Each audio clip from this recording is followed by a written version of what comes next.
suruh aja datang dia ke sini. Ya kan, itu kan notanya Kalau dia itu goblok dia, ya kan? Coba datang ke sini. Loh, saya yang perintahkan hentikan operasi, nah, mau nantang aja mau cikat-cikatan kan gitu. Dan bapak digaji. Kalau dibilang dia rugi ya, tapi untung dia kemana itu aja. Bapak ya. Nah, sekarang saya tanya ke bapak. Pak Hato suruh kerja, kami suruh berhenti. Kalau bapak bagaimana? Masih mau kerja atau berhenti? Saya hari ini, jangan sampai bapak bilang hari ini enggak, besok bapak kerja, dimarah saya. Nah, gimana bapak apa? Kalau mau bilang kerja juga bilang hari ini bilang biar kami tahu ngambil langkah selanjutnya. Gimana Pak Yono, Pak Bagariam dengan Pak siapa? Suradi ya, gimana?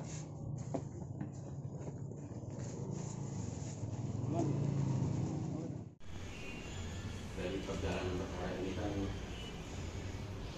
memang ada dua yurisdiksi yang mungkin bersamaan di ada perkara itu kan yang berkaitan dengan perjanjian, sudah ada pemutusan sebaik dan kemudian ada cerita bahwa di putusan tersebut yang menguatkan putusan Bidilgi 1 Medan, Pak, kita harapannya.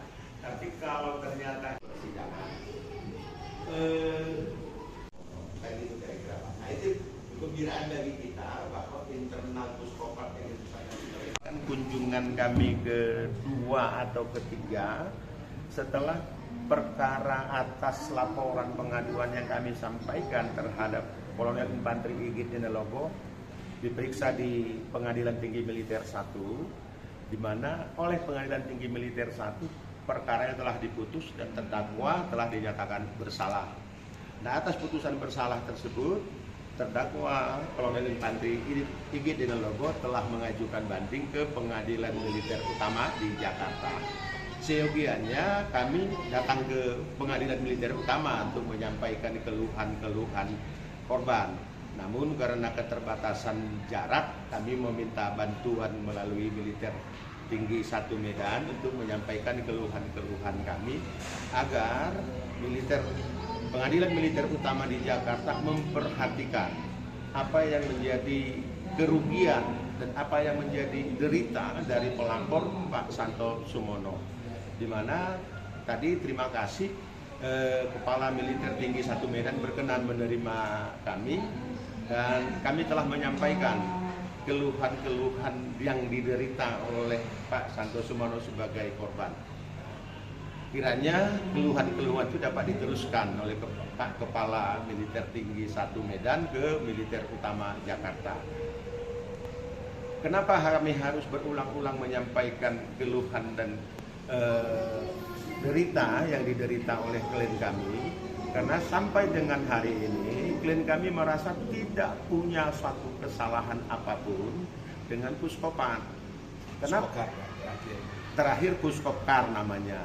Nah, ketidakadanya kesalahan tersebut terbukti bertahun-tahun. Kerjasama tersebut dapat berjalan dengan baik, tidak pernah ada masalah. Masalah baru mulai ada ketika ada niat mau menjadikan usaha kerjasama itu sebagai pangkalan militer. Nah, karena itu diniat untuk menjadi pangkalan militer, tentu kita harus tunduk kepada kepentingan negara. Awalnya kan itu. Nah, karena kita tunduk dan setuju terhadap kepentingan negara, maka ada kesepakatan untuk menyelesaikan, mengakhiri usaha kerjasama tersebut. Di mana atas kesepakatan mengakhiri usaha kerjasama tersebut telah dilakukan penghitungan aset yang semula berdasarkan penghitungan akuntan publik lebih kurang 47 miliar. Berdasarkan pembicaraan internal, akhirnya disepakati nilai asetnya adalah 37 miliar. Di mana berdasarkan persentase saham yang dimiliki oleh Pak Santo Sumono, Pak Santo berhak atas nilai aset sebesar lebih kurang 20 miliar. Disepakati tetapi terundur-undur oleh mungkin karena keterbatasan stok dana yang ada pada Puskopat. Ya, ini terulur-ulur. Nah, proses negosiasi tentang pembayaran belum terselesaikan, tiba-tiba masuk terdakwa Kolonel Infanteri Igit Dinelogo sebagai ketua Puskopkar. Beliau bukan meneruskan kesepakatan yang sudah ada, malah beliau mengakhiri hubungan kerjasama tersebut, memberhentikan Pak Santo dan lapangan lahan kerjasama dikuasai secara sepihak dengan mengusir para pekerja, bahkan melibatkan oknum tentara dari salah satu satuan, sehingga seluruh pekerja tidak lagi dapat beraktivitas di lahan tersebut. Ini menjadi keluhan, ini menjadi tangisan Pak Santosomono. Kompensasi ganti rugi belum diterima, lahan telah dikuasai secara sepihak, malah hasil kerja keras itu diserahkan kepada pihak ketiga.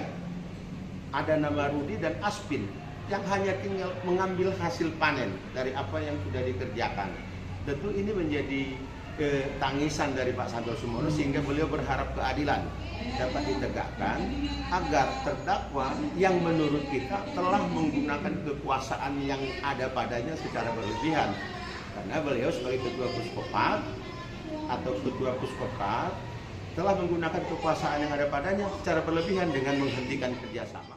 Ya baik, di persidangan di sini, dan itu diadopsi hakim sebagai dasar menjatuhkan putusan, yaitu sekretaris Pak J. Sitanggang mengakui bahwa benar sudah ada pengakhiran usaha kerjasama dan sudah ada penghitungan nilai aset, dan Pak Santo sudah bagian Pak Santo sudah dihitung lebih kurang 20 miliar. Nah, Juli sebagai unit usaha perkebunan Puskopad yang selama ini berhubungan dengan Pak Santo malah berurusan dengan pengusaha pihak ketiga yang dituju. Kerja Pak? Kerja sama apa? Nah, malah di persidangan kerja di tempat pihak ketiga, ngantor pihak ketiga. Yang tujuannya apa? Ya tinggal hanya memetik hasil. Tindak mewakili kepentingan Pak Santo sebagai korban. Di persidangan di Milti 1 Medan ini malah menuntut terdakwa agar dijatuhi hukuman bebas, agar dibebaskan dari segala kesalahan. Lalu kemana lagi terdakwa sebagai Pak Santo sebagai korban melaporkan terhadap penderitaan yang diderita oleh Pak Santo?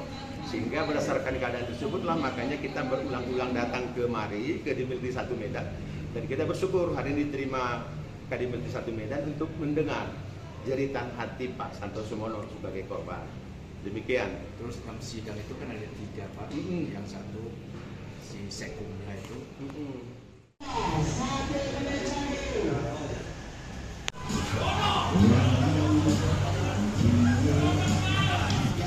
Download Tribun X sekarang, menghadirkan lokal menjadi Indonesia.